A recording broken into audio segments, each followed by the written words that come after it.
How many of you, if you're honest with me, do you know you have these choices and these areas in your life that you want to try to move towards? You know that you want to try to change. You know you want to face some of these struggles, but fear sometimes paralyzes you. Anybody in here?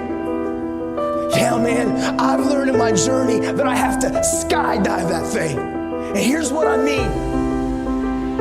I know sometimes, as when I was growing up, I didn't trust anybody. I know things that happened to me. My dad abandoned me. I isolated. And I always said, if I find the perfect person that I can count on, if I find the perfect person that I can trust, then I will. But the truth is that person's not here. People are people, and they're going to let you down. I've learned I can't put my trust and my confidence in the people, but it's in the process and the discipline and the action of the habit of finding the courage to punch fear in the face and take the step of beginning to trust people, which means I started talking, I started speaking. I learned to skydive that thing, and here's what I mean. There's a lot of fears and insecurities all of us have. We all have insecurities. Like it, love it, or leave it. We all have things inside of us that we try to keep secure because we have shame or guilt or embarrassment or we care what others think. I've learned to skydive that thing. Last year, a bucket list that I've always wanted to do. I've always wanted to go skydiving. I'm an adrenaline junkie, but the problem is now, where I'm at in my life, I'm a husband, and I'm a father. And I guess my wife doesn't approve of me jumping out of planes at 15,000 feet. So I thought something that I've always wanted to do, I was never going to get the opportunity to do. But I was in Oregon, and I got done early, and I saw a sign, and it said, Skydive Oregon. And so I was like, yep. I called my wife. If I can get my wife to say, yeah, we're all good. I call her and I'm like, hey, honey, I got done a little bit early. I've always wanted to. You know, it's something that I've desired to do. I think I'm going to go skydiving. Nah, I'm cool. I'm not going to. Yeah, maybe. Nah, I'm just kidding. I'm all right. I don't need to do that. I'm probably smart. And she says, I don't think she meant it at all, but she says, because I don't think she wanted to control me. She says, oh, no, honey, go for it. Do whatever you want to do. But yeah, if you don't want to do it, no big deal. That's cool, too. Click. Dude, I know she didn't mean it. But my eyes got so big, she said yes. So 20 minutes later, I call her. I'm packed up, I got an instructor around me, I'm at Skydive Oregon, and I call her, her eyes get so big, I hung up. She ain't saying no. I'm all in. But as I start going through the process of skydiving, as the instructor shows up, and as he starts walking me through this process, my anxiety started getting higher. Like he started coming to me and saying, listen, here's your pack, here's your chute, here's how you're gonna fall. He put me on this counter. He said, this is my ninth jump today. I said, what, bro? 9 times?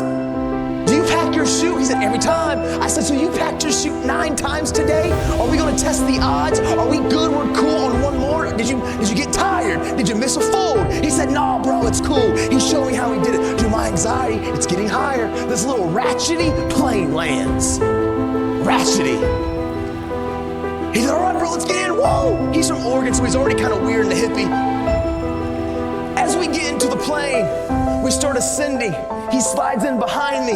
My anxiety is on 10. Just like some of you, when you know you need to trust, you know that you want these areas in your life that you're insecure, and you get to the edge and fear paralyzes you and anxiety gets higher. Dude, I was right there. I've always wanted to do this, but through the process, I was so uncomfortable. As we get to 13,000 feet, he said, listen, bro, we got 6 connectors. 1, 2, 3, 4, 5, 6. I'm gonna connect this. I'm gonna hit all 6 3 times. Do this. Woo, you're gonna do it. You know, I know, we're secure. Skydive Oregon. I'm like, 13K. He pulls the door up. He says, listen, the free fall is only gonna be about 30 to 40 seconds. I want you to experience this moment. So we're gonna scoot to the door. We got 2,000 more feet of climbing. As we scoot to the door, and as we begin to get to that place, I want you just to lean out of the plane. I'm holding on. And I'm like, no! He said, okay, now we're there. Here's the next piece that I want you to do. I want you to take the bottom of your feet and touch the bottom of the plane and hang there. I got you. And I'm like, no! Dude, I was terrified. In that plane, which was the safest place that I could have been, I've never felt more anxiety and fear in my life, even though I've always wanted to do it. But as soon as I trusted the process, and as soon as I trusted the community of those entrusted to help me learn to skydive, as soon as he got to that place at 15K and he said go, and I took that step, and we skydived that thing, all the anxiety, all the fear, it evaporated. As I free fell and I saw Mount Hood, Mount Rainier, and Mount St. Helens, I've never felt more on top of the world. There's a lot of you in here that you struggle with trust. Fear has paralyzed you. You know there's areas in your life that you want to change, you need to change, but man, you get to the very precipice at that door and you run back because it is uncomfortable, and I need you to know change is uncomfortable. I've learned to skydive.